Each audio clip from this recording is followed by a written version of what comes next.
Kasus demam berdarah dengue (DBD) di Provinsi Jawa Barat terus bertambah hingga 2.000 kasus dalam satu pekan terakhir. Dari data Dinas Kesehatan Provinsi Jawa Barat, pada minggu lalu tercatat hanya 5.552 kasus.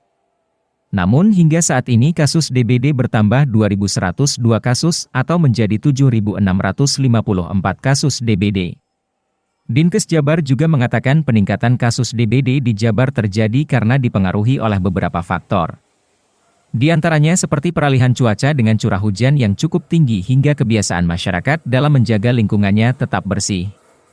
Dari total kasus tersebut, ada 3 daerah di Jabar dengan kasus DBD tertinggi yakni Kota Bogor dan Kabupaten Subang sebanyak 800 kasus, serta Kabupaten Bandung Barat sebanyak 700 kasus. Selain itu, di 3 daerah tersebut juga angka kematian akibat virus dengue yang dibawa oleh nyamuk Aedes aegypti pun cukup tinggi. Di samping itu, kasus kematian akibat demam berdarah dengue (DBD) juga mengalami kenaikan dari yang semula hanya 40 orang, kini menjadi 71 kasus kematian. Ya, sekali lagi ini adalah penyakit lingkungan.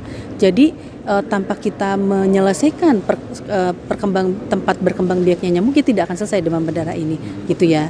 Nah, yang kedua adalah kita sudah melakukan updating keilmuan ya, kompetensi para dokter umum khususnya di puskesmas yang bekerja sama dengan IDAI, di mana pada saat itu kita lakukan webinar kepada teman-teman tadi ya, update yang tadi disampaikan diingatkan kembali bagaimana deteksi dini, bagaimana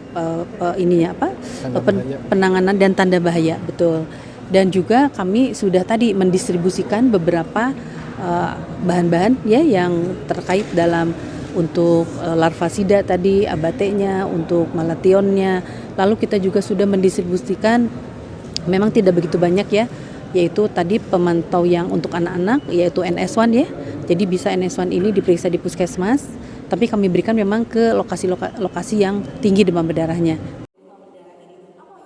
Menurut salah seorang dokter anak di Rumah Sakit Hasan Sadikin Bandung, mayoritas yang pasien DBD adalah anak-anak. Meski demikian, dari seluruh total pasien yang masuk RSHS akibat DBD, kasus kematian hanya 0,5%. Penyebab terjadinya kematian itu tadi yang kebanyakan datangnya sudah terlambat, karena seringkali kalau suhu tubuhnya turun anak ini, karena gini memang biasanya ya petugas kesehatan dan dokter juga kan kalau suhunya nggak turun segera kontrol gitu, mungkin lupa mengingatkan kalau justru suhu tubuh turun tetapi anaknya tampak lebih lemah, sakit perutnya bertambah, itu justru yang tanda bahaya banget, yang harus segera ke IGD karena harus segera diinfus. Nah, seringkali yang meninggal itu juga di rata-rata di bawah 24 jam lah meninggalnya, berarti kan kasusnya memang sudah berat. Berarti rata-rata yang datang ke rumah sakit itu udah kondisi kritis berarti? Enggak. Yang banyak yang biasa juga. Enggak, ini yang maksudnya tadi menjawab yang meninggal. Yang meninggal tuh umumnya datangnya sudah dalam fase kritis, bahkan sudah masuk kriteria dengue berat. Pemerintah Provinsi Jawa Barat telah melakukan upaya pencegahan mengantisipasi meningkatnya kasus DBD dengan mengeluarkan surat edaran kepada seluruh fasilitas kesehatan per Desember 2023. Selain itu, seluruh tenaga medis di Jabar pun diberikan pembekalan pengetahuan untuk menekan angka kasus DBD hingga melakukan sosialisasi kepada masyarakat untuk menjaga lingkungan dan tetap waspada.